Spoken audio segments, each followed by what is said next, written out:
Hoje nós temos uma combinação de leituras que que é muito interessante, que elas se citam, né? Uma está muito relacionada com a outra, a ponto de termos partes de uma na outra.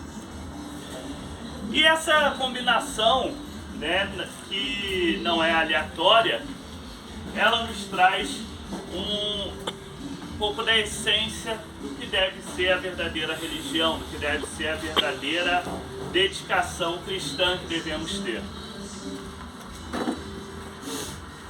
Primeira coisa que nós vemos é o profeta Oséias, e logo depois do Salmo, a gente sabe que nessa época os judeus tinham a prática, né, dos serviços religiosos que eles faziam era o sacrifício de animais no templo, mas o profeta, ele ali fala, né, através dele, Deus fala que não adianta toda aquela prática que era feita se aquilo ali não for, ou nenhuma outra prática, se aquilo não for muito mais profundo, não for um compromisso muito mais profundo na alma da pessoa. E aí a famosa frase que depois Jesus já repetiu: misericórdia quero e não sacrifícios. Quando a gente para ver ao longo do tempo, muitas vezes as práticas tanto das religiões antigas, né, como o próprio judaísmo, como hoje no cristianismo, muitas vezes a prática religiosa se torna uma coisa mecânica ou uma coisa supersticiosa / mágica. Em que sentido?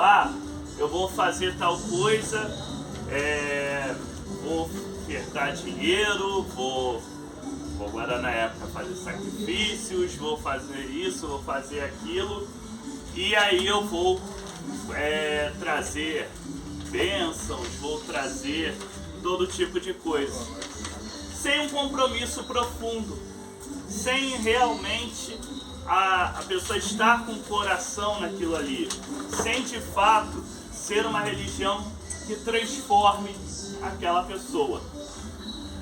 É importante a gente ver, e é isso que Jesus vai falar no Novo Testamento, porque justamente começam a reclamar que Jesus andava com qualquer um, né? Jesus andava no meio daquelas pessoas que não eram nem um pouco queridas, né? Hoje a gente viu a história de quando ele chama Mateus. Mateus era um cobrador de impostos. Isso para nossa época não pode não parecer muita coisa, mas para a época dele a gente tem que pensar que aquele local estava dominado, invadido por um outro povo. Então ele era visto no mínimo como um traidor, um cara que estava a serviço de quem tinha invadido, tinha dominado, né? Era quem pegava o imposto do povo dele para aquelas pessoas. Então ele com certeza não era das pessoas mais queridas ali, né? Já não era bem vista ali. E as outras pessoas, né, que Jesus andava com todo tipo de pecadores, com todo tipo de pessoas que não eram das mais queridas e desejadas na sua sociedade. E aí começa a criticar Jesus por isso. E ele vai lembrar, né, quem precisa do médico é quem está doente.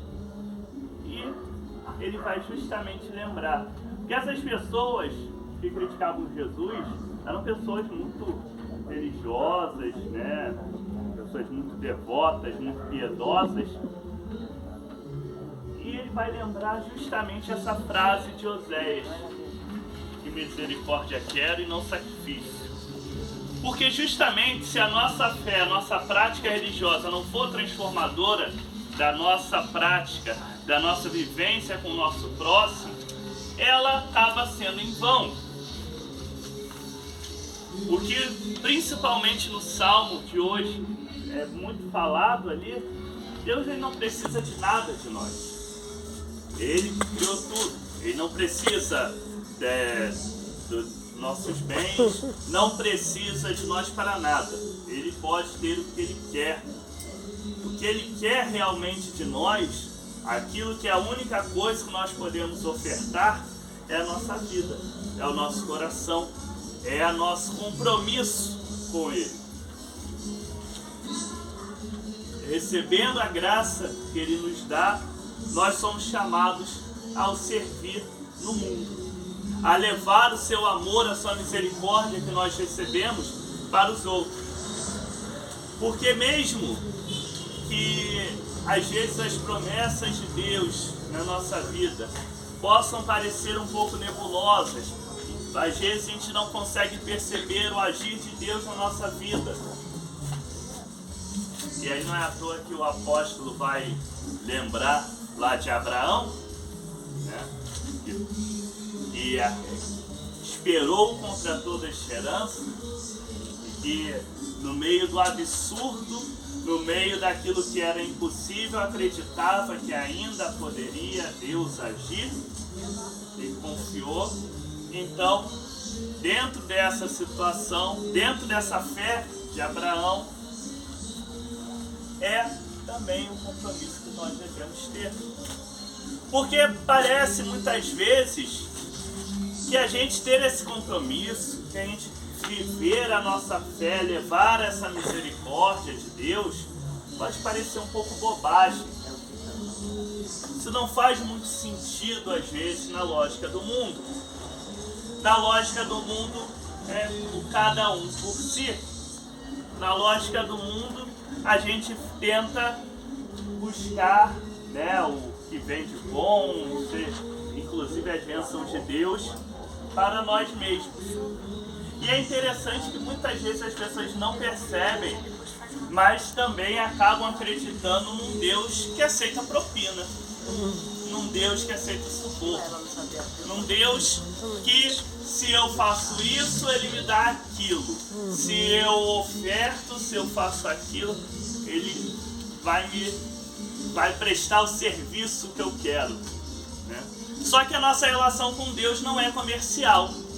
A nossa relação com Deus não é dessa forma. Isso quer dizer que a gente não deve fazer as nossas práticas religiosas, não deve... Não é isso. Mas isso daí não é o fim. Tudo isso é meio. Tudo isso são formas, caminhos, situações para a gente conseguir chegar aonde Deus quer que cheguemos. São formas de nós nos aproximarmos de Deus, de nós viabilizarmos, né, a missão de levar as pessoas, né, o conhecimento de Deus, a proximidade com Deus, viver e a chance de viver uma vida realmente dedicada a Ele. É para isso que a gente faz tudo isso. Não é porque Deus precisa. Não. Nós que somos gratos por tudo que recebemos dele, pelas bênçãos que recebemos dele, e cientes da graça infinita dele, cientes que não é por nada que nós façamos que ele é bom conosco, que ele é bom independente do que somos, independente das nossas falhas, das nossas limitações, dos nossos erros. Ele é bom porque ele é bom. Ponto. Ele é bom independente de qualquer coisa que façamos. Por isso a nossa relação com Ele não depende de subornos, não depende de propinas. Ele vai ser bom conosco de qualquer forma.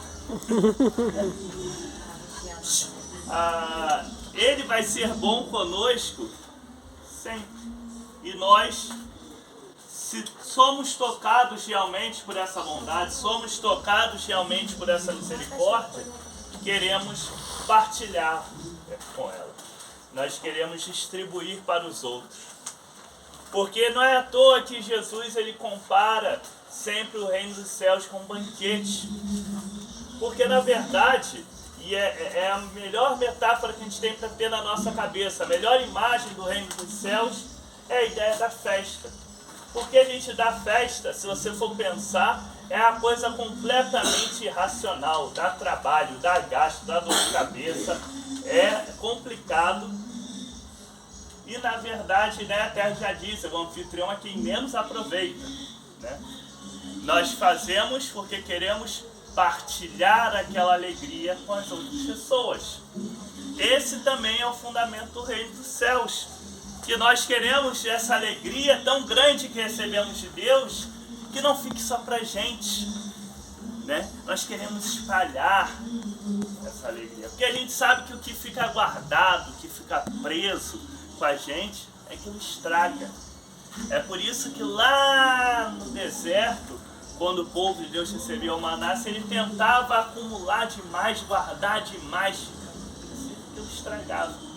Mas se ele seguia de uma forma que todo mundo partilhasse, todo mundo conseguisse desfrutar daquela bênção, aí todo mundo saía feliz, nada estragava, nada sobrava, né? E no final das contas era esse o caminho, era esse o propósito.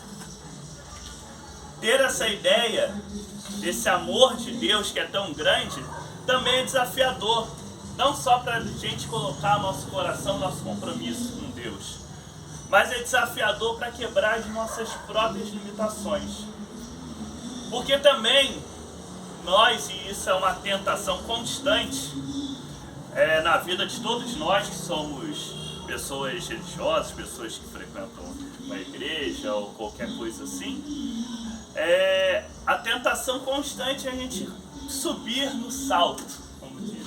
A gente achar que a gente está muito melhor do que todo mundo, né? Essa é a tentação, muito pior do que a música alta. A música alta a gente vai passando, a música alta do vizinho. Mas essa tentação é perigosa porque a gente não percebe. Mas já baixou mais a música.